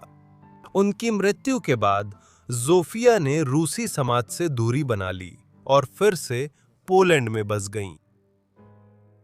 सोफिया के बाद के जीवन की जानकारी कम है। 1796 में पोलैंड लौटने के बाद उन्होंने अपने पति जोसेफ डीविट से तलाक ले लिया। इसके बाद उन्होंने 1789 में स्टानिस्लाव टेंसनई पोटोस्की से शादी की, जो एक वरिष्ठ पोलिश कुलीन और पोलिश लिथुआनियाई राष्ट्रमंडल के प्रमुख सैन्य कमांडर थे। इसी शादी से उनका सबसे प्रसिद्ध उपनाम पोटोस्का आया। ज़ोफिया की दूसरी शादी पहली के मुकाबले अस्थायी रूप से ज्यादा स्थिर थी। 1798 में एक बेटे का जन्म हुआ जिसका नाम अलेक्जेंडर था। उसके जन्म की तारीख से पता चलता है कि ज़ोफिया की शादी स्टानिस्लाव से होने से पहले ही वो गर्भवती थी और उनकी शादी में केवल इसलिए देरी हुई क्योंकि स्टानिस्लाव पहले से शादीशुदा था और ज़ोफिया से शादी करने से पहले उसे तलाक लेना पड़ा। 1800 और 1805 में 2 और बेटों का जन्म हुआ, साथ ही 2 बेटियां भी पैदा हुईं। हालांकि ज़ोफिया ने इन वर्षों के दौरान कई विवाहेतर संबंधों में शामिल रहना जारी रखा। और भी ज्यादा विवादास्पद बात यह थी कि उनके पति 1800 के दशक की शुरुआत में पोलिश राज्य के खिलाफ कई साजिशों में लगातार शामिल होते गए। आखिरकार इन सब के चलते उन पर देशद्रोह के आरोप लगाए गए, जिनके कारण उन्हें 1804 में पोलैंड से भागना पड़ा। अगले साल उनका निर्वासन में निधन हुआ, जिससे सोफिया 5 छोटे बच्चों के साथ विधवा रह गईं। उन्होंने अपने दिवंगत पति की लगभग पूरी संपत्ति अपने नाम करवाने की व्यवस्था की थी। इसके परिणाम स्वरूप 1800 के दशक के दूसरे भाग और पूरे 1810 के दशक में वह पोलैंड में अपने 5 बच्चों की परवरिश करते हुए अपेक्षाकृत आरामदायक जीवन जीने में सक्षम रहीं। ज़ोफिया पोटोका का निधन 24 नवंबर 1822 को हुआ था। कुछ महीने पहले वो बीमार हो गई थीं और उस समय पोलैंड में उपलब्ध स्वास्थ्य सेवाओं से अधिक उन्नत इलाज के लिए प्रशिया की राजधानी बर्लिन गई थीं। वहीं नवंबर 1822 में उनका निधन हो गया था। अपने जीवन काल में अपनी सुंदरता के लिए प्रसिद्ध थीं और आज भी उनके कई चित्र मौजूद हैं जो इसकी गवाही देती हैं। उनका जीवन शायद इस बात के लिए सबसे दिलचस्प है कि ये दिखाता है कि यूरोप के कुलीन दरबारों में एंसियन रिजीम के अंत में यहाँ तक कि उच्च प्रोफाइल शादियों के भीतर भी कितनी अधिक उन्मुक्तता थी। हालांकि आज उन्हें मुख्य रूप से पोटेम्किन के साथ उनके संबंध के कारण ही याद किया जाता है। एमी लायन का जन्म 1765 की वसंत ऋतु में इंग्लैंड के चेशायर के स्वान कॉलेज में एक लोहार की बेटी के रूप में हुआ था। बाद में उन्होंने एम्मा हार्ट नाम अपनाया और दक्षिणी इटली के नेपल्स दरबार में ब्रिटिश राजदूत सर विलियम हैमिल्टन से शादी की और बाद में वो होराशियो नेल्सन की प्रेमिका बन गईं, जो नेपोलियन युद्धों के दौरान ब्रिटेन के प्रमुख नौसेना कमांडर थे। और उनका रिश्ता 19वीं सदी की शुरुआत में ब्रिटिश समाज में सनसनी का कारण बना। वो महिला जो बाद में ब्रिटेन और यूरोप में रोमांटिक युग की सबसे प्रसिद्ध सुंदरियों में से एक बनी। उनका जन्म 26 अप्रैल 1765 को इंग्लैंड के चेशायर में नेस्टन के पास स्वान कॉटेज में हुआ था। उनके पिता हेनरी लायन एक लोहार थे, जिनका एमा के जन्म के 7 हफ्तों के भीतर निधन हो गया। गरीब पृष्ठभूमि से आने वाली एम्मा के पिता की असमय मृत्यु के बाद उनकी स्थिति और खराब हो गई, जिससे उन्हें कम उम्र में ही काम करना पड़ा। यह उनके किशोरावस्था के शुरुआती वर्षों में हुआ, जो उस समय ब्रिटेन के प्रारंभिक औद्योगिक दौर में सार्वभौमिक प्राथमिक शिक्षा शुरू होने से पहले एक आम बात थी। 12 साल की उम्र तक वो एक नौकरानी के रूप में काम कर रही थीं और थोड़े समय बाद लंदन चली गईं। आने वाले वर्षों में उन्होंने कई अलग अलग पदों पर काम किया। अपने किशोर अवस्था के दौरान ही उन्होंने अपना नाम एमा हार्ट रख लिया और चार्ल्स ग्रेविल के साथ संबंध शुरू किया, जो 1774 से 1790 के बीच एक ब्रिटिश पुरावशेषविद और संसद सदस्य थे। उनका रिश्ता 4 साल तक चला। इस दौरान ये भी कहा जाता है कि एम्मा ने रंगीन मिजाज शोमैन और झोला छाप डॉक्टर जेम्स ग्राहम के लिए भी काम किया था। 1785 में ग्रेविल ने अपने लंबे चले रिश्ते को खत्म कर दिया और एमा को अपने चाचा सर विलियम हैमिल्टन के पास भेज दिया, जो उस समय नेपल्स के दरबार में ब्रिटिश पूर्णाधिकारी दूत के रूप में कार्यरत थे, जहां एमा 1786 में पहुंची। बाद में एम्मा ने 1791 में हैमिल्टन से शादी कर ली और नेपल्स के दरबार में करीब 25 साल की उम्र में वो एक मेजबान बन गईं। यहाँ एम्मा ने यूरोप के कई प्रमुख साहित्यिक हस्तियों से मुलाकात की और साथ ही वह कई चित्रों का विषय भी बनी, जिनमें उस समय के प्रसिद्ध चित्रकार जैसे गेविन हैमिल्टन, एलिजाबेथ वीगे लेब्रून और एंजेलिका कॉफमैन द्वारा बनाए गए चित्र भी शामिल हैं। इन चित्रों में एम्मा को शास्त्रीय और पौराणिक शैली में मेडिया, एरियाडने और क्लियोपेट्रा जैसी हस्तियों के रूप में दिखाया गया, जिससे उनकी प्रसिद्धि यूरोप में फैल गई। विशेष रूप से जेम्स गिलरे का एम्मा का चित्रण बहुत प्रसिद्ध हो गया। हालांकि सिर्फ कलात्मक कामों के लिए मॉडल होने तक सीमित नहीं रहकर एम्मा अपनी नकल करने की प्रतिभा और उस समय के लिंग निर्माण को अपने फायदे के लिए इस्तेमाल करने में सक्षम थीं। वो बेहतरीन मेजबान थीं और प्रभावशाली पुरुषों को आकर्षित कर लेती थीं। यह बात उनके बाद होराशियो नेल्सन से संबंध में भी प्रभाव डालेगी। 1780 के दशक के मध्य से लेकर 1790 के दशक के अंत तक नेपोलिटन दरबार में एम्मा का जीवन पूरे यूरोप में हो रहे बड़े राजनीतिक बदलावों की पृष्ठभूमि में बीत रहा था। 1789 में फ्रांस में एक क्रांति ने राजा लुई 16वें की राजशाही सरकार को उखाड़ फेंका। आखिरकार इसके बाद के वर्षों में यह और तेज हो गया और 1793 में फ्रांसीसी क्रांतिकारी सरकार द्वारा लुई का वध कर दिया गया। इसके परिणाम स्वरूप फ्रांसीसी गणराज्य व्यवहारिक रूप से यूरोप की सभी महान शक्तियों के लिए एक राजनीतिक दुश्मन बन गया था, जो इस विचार से बेहद परेशान थे कि फ्रांस में अपनाए जा रहे क्रांतिकारी सिद्धांत उनके अपने राजनीतिक हालात को बिगाड़ देंगे। इसी के अनुसार 1789 की फ्रांसीसी क्रांति के शुरू होने के तुरंत बाद फ्रांस खुद को ऑस्ट्रिया, प्रशिया, रूस और सबसे बढ़कर ब्रिटेन जैसे देशों के साथ लगातार युद्ध में पाता है। इसी संदर्भ में होराशियो नेल्सन 1793 में नेपल्स के बोरबोन दरबार में पहुंचे। तब तक नेल्सन ब्रिटिश रॉयल नेवी के प्रमुख एडमिरल बन चुके थे और भूमध्य सागर में कई कमान संभाली थीं। वे अपने करियर का बोझ महसूस करते थे।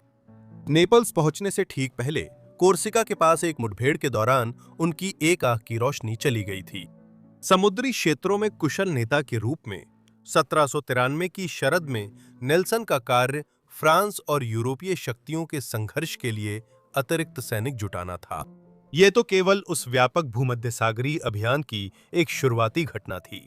1793 से 1796 तक इटली के बंदरगाहों में तैनात ब्रिटिश रॉयल नेवी और दक्षिणी फ्रांस के टूलोन में स्थित फ्रांसीसी क्रांतिकारी बेड़े के बीच समुद्री संघर्षों की एक लंबी श्रृंखला चली। इस समुद्री अभियान पर इटली प्रायद्वीप के नियंत्रण की लड़ाई का परिणाम निर्भर था। इस मिशन के दौरान नेल्सन की मुलाकात लेडी एमा हैमिल्टन से भी हुई थी। नेल्सन के दक्षिणी इटली पहुंचते ही एम्मा से उनकी पहली मुलाकात हुई थी। यह मुलाकात उनकी हैसियत से हुई थी, क्योंकि एमा नेपोलिटन दरबार में ब्रिटिश दूत सर विलियम यानी लॉर्ड हैमिल्टन की पत्नी थीं।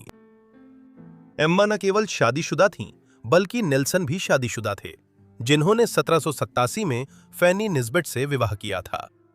फैनी एक समर्पित पत्नी थीं, जहां लॉर्ड हैमिल्टन ने लेडी एमा और नेल्सन के अफेयर को जल्द स्वीकार लिया, वहीं एडमिरल की पत्नी ने इसे कभी नहीं माना। लेडी हैमिल्टन और एडमिरल नेल्सन के बीच आकर्षण जल्दी ही स्पष्ट हो गया था। हैमिल्टन दंपत्ति ने नेल्सन को अपने आधिकारिक निवास पर ठहरने के लिए आमंत्रित किया, जब नेल्सन नेपल्स में रहते हुए भूमध्य सागर में ब्रिटिश प्रयासों के लिए समर्थन जुटा रहे थे। कुछ दिनों बाद वहां से रवाना होते समय दोनों ने एक दूसरे पर गहरा प्रभाव छोड़ा था। वहीं ये मामला खत्म हो सकता था, लेकिन 5 साल बाद नेल्सन खुद को फिर से नेपल्स में पाया। इस समय तक पूरे महाद्वीपीय यूरोप में फ्रांसीसी लगातार प्रभावशाली होते जा रहे थे, जिनका सैन्य नेतृत्व एक प्रतिभाशाली जनरल नेपोलियन बोनापार्ट कर रहे थे, जो बाद में खुद को फ्रांस का सम्राट बना लेंगे। हालांकि जहां बोनापार्ट ने जमीन पर दबदबा बनाया था, वहीं नेल्सन उस समय के सबसे महान नौसैनिक कमांडर थे, और यह तथ्य अगस्त 1798 में नाइल की लड़ाई में फ्रांसीसियों पर उनकी ऐतिहासिक जीत से और भी मजबूत हो गया। ये भूमध्य सागर पार करते हुए वापस लौटने के दौरान था कि वो सितंबर 1798 के अंत में नेपल्स में रुके। लेडी हैमिल्टन नेल्सन की बदलती शक्ल देखकर जरूर हैरान हुई होंगी। पहली यात्रा के बाद उन्होंने दायां हाथ खो दिया और समुद्र में बिताए वर्षों से जल्दी बूढ़े लगने लगे। हैमिल्टन दंपति ने उन्हें नेपल्स में अपना मेहमान बनाया और जल्द ही 33 वर्षीय एमा और 40 वर्षीय एडमिरल के बीच एक गहरा रिश्ता शुरू हो गया।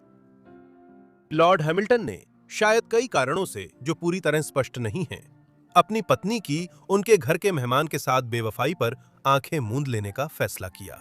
ऐसा लगता है कि हैमिल्टन संतान पैदा करने में असमर्थ थे और एमा को संतान न दे पाने का अपराध बोध भी शायद उनकी इस बात के लिए सहमति का कारण बना कि उन्होंने अपनी पत्नी को इस संबंध में शामिल होने दिया। नवंबर 1798 तक नेल्सन के इटली में चल रहे अफेयर की खबर ब्रिटिश अखबारों तक पहुंच चुकी थी। इसके बाद लेडी एमा और उनके पहले से ही प्रसिद्ध प्रेमी इंग्लैंड में लगातार मीडिया की निगरानी का विषय बन गए। उनकी कुछ हरकतों ने सामान्य जिज्ञासा तो जगाई, लेकिन ब्रिटिश उच्च समाज ज्यादातर स्तब्ध रह गया। इस जोड़ी के प्रति यह जुनून आने वाले वर्षों में और भी बढ़ता गया, जब वे दोनों और लॉर्ड हैमिल्टन सभी इंग्लैंड लौट आए। 1799 में नेपल्स में एक जनविद्रोह हुआ और अंततः इससे नेपोलियन ने वहां एक नया फ्रांसीसी शाही परिवार स्थापित कर दिया। जैसे जैसे ये घटनाएं घटित हुईं, ब्रिटिश दूतावास और ब्रिटिश समुदाय के कई सदस्य, जो 1790 के दशक में फ्रांस के साथ छिटपुट युद्धों के दौरान वहां उभरे थे, ब्रिटेन लौटने लगे। जब वे नवंबर 1800 में लंदन पहुंचे, तो नेल्सन उनकी प्रेमिका और लॉर्ड हैमिल्टन एक तरफ और नेल्सन की पत्नी और उनका विस्तृत परिवार दूसरी तरफ, इनके बीच तुरंत तनाव उत्पन्न हो गया। इस संबंध के बारे में सभी संबंधित लोग ब्रिटेन लौटने से पहले ही अच्छी तरह जानते थे, लेकिन जब ये तीनों वास्तव में इंग्लैंड वापस आ गए, तो ऐसा तनाव पैदा हो गया जिसे अब आसानी से नजरअंदाज नहीं किया जा सकता था। यह तनाव तब और बढ़ गया जब नेल्सन की पत्नी फैनी ने जल्दी ही समझ लिया कि लेडी एमा नेल्सन के बच्चे से गर्भवती हैं। फैनी एमा के पति लॉर्ड हैमिल्टन के विपरीत इस संबंध को कभी स्वेच्छा से नहीं स्वीकारेंगी। शांति बनाए रखने के प्रयास में नेल्सन अपनी पत्नी और परिवार के साथ रहने लगे, जबकि हैमिल्टन दंपत्ति लंदन के कई पतों पर अलग से रहते थे। फिर भी जब फैनी ने नेल्सन को अल्टीमेटम दिया कि वो उसे या लेडी एमा को चुने, तो नेल्सन को फैसला करना पड़ा। 1801 में सक्रिय नौसैनिक सेवा पर लौटने से ठीक पहले नेल्सन ने फैनी से औपचारिक रूप से अलग होने की प्रक्रिया शुरू कर दी, जो 19वीं सदी की शुरुआत में करने के लिए कहीं अधिक असामान्य बात थी जितनी कि ये आज के समय में है। इसके अलावा जनवरी 1801 के अंत में नेल्सन और एमा की बेटी का जन्म हुआ। उन्होंने उसका नाम होराटिया रखा। नेल्सन के विदेश में सक्रिय नौसैनिक सेवा पर रहते हुए एम्मा ने इंग्लैंड के उच्च समाज में अपनी जगह बनानी शुरू की, ताकि वो अपने और नेल्सन के उद्देश्य के लिए जनमत जुटा सकें। हैरानी की बात है, इससे लंदन की अफवाहें और बढ़ गई होंगी। सामाजिक सभा में वेल्स के प्रिंस, जो बाद में किंग जॉर्ज चतुर्थ बने, लेडी एमा से आकर्षित हुए, लेकिन उनकी कोशिशें नाकाम रहीं। उस पतझड़ में एमा की सलाह पर नेल्सन ने मर्टन प्लेस नामक एक घर खरीदा, जो विंबलडन में था, जहां अब वे दोनों साथ में रहते थे, खुले तौर पर। लेडी एमा, लॉर्ड हैमिल्टन और एडमिरल नेल्सन उनके इंग्लैंड लौटने के बाद मार्च 1802 की एमियन संधि ने ब्रिटेन और फ्रांस के बीच युद्ध को कुछ समय के लिए समाप्त कर दिया। लॉर्ड हैमिल्टन का अप्रैल 1803 में निधन हो गया, जिससे लंदन समाज द्वारा उनके त्रिकोणीय संबंध के खिलाफ की जा रही कुछ आलोचनाएं आखिरकार थोड़ी कम हो गईं। लेकिन लेडी एमा और एडमिरल नेल्सन एक सामान्य वैवाहिक संबंध का आनंद नहीं ले सके, क्योंकि लॉर्ड नेल्सन हैमिल्टन के निधन के केवल 2 साल बाद तक ही जीवित रहे। नेल्सन वह व्यक्ति जिसने अपने नौसैनिक करियर के दौरान कई चोटें झेली थीं। आखिरकार 1805 में उन्हीं में से एक चोट के कारण दम तोड़ दिया। ब्रिटेन और फ्रांस के बीच एमियंस की संधि के बाद शांति केवल 1 साल ही टिक पाई। मई 1803 में तीसरे गठबंधन का युद्ध शुरू हुआ, जिसमें ब्रिटेन, रूस, स्वीडन और ऑस्ट्रिया ने फ्रांस और उसके यूरोपीय उपग्रह राज्यों इटली, स्पेन के खिलाफ मोर्चा बनाया। इस नए संघर्ष के तहत नेपोलियन की प्रमुख रणनीतियों में से एक ब्रिटेन पर आक्रमण करने का प्रयास करना था। लेकिन ऐसा करने के लिए नेपोलियन को फ्रांसीसी नौसेना को, जो मुख्य रूप से भूमध्य सागर में तैनात थी, जिब्राल्टर जलडमरू मध्य से होकर उत्तर की ओर इंग्लिश चैनल में लाना था। जब 1805 में इसका प्रयास किया गया तो नेल्सन को इस अभियान को रोकने का कार्य सौंपा गया। 21 नवंबर को ब्रिटिश रॉयल नेवी, जिसका नेतृत्व नेल्सन कर रहे थे, ने दक्षिण पश्चिमी स्पेन के तट के पास ट्रेफलगर में फ्रांसीसी स्पेनिश संयुक्त बेड़े को हरा दिया। अब कोई भी फ्रांसीसी आक्रमण सेना फ्रांस से ब्रिटेन नहीं जा सकती थी, लेकिन नेल्सन की सबसे शानदार जीत उनकी आखिरी थी। मुठभेड़ में वह गंभीर रूप से घायल हुए और 3 घंटे बाद उनकी मृत्यु हो गई। यह खबर मिलते ही एम्मा बहुत दुखी हुईं।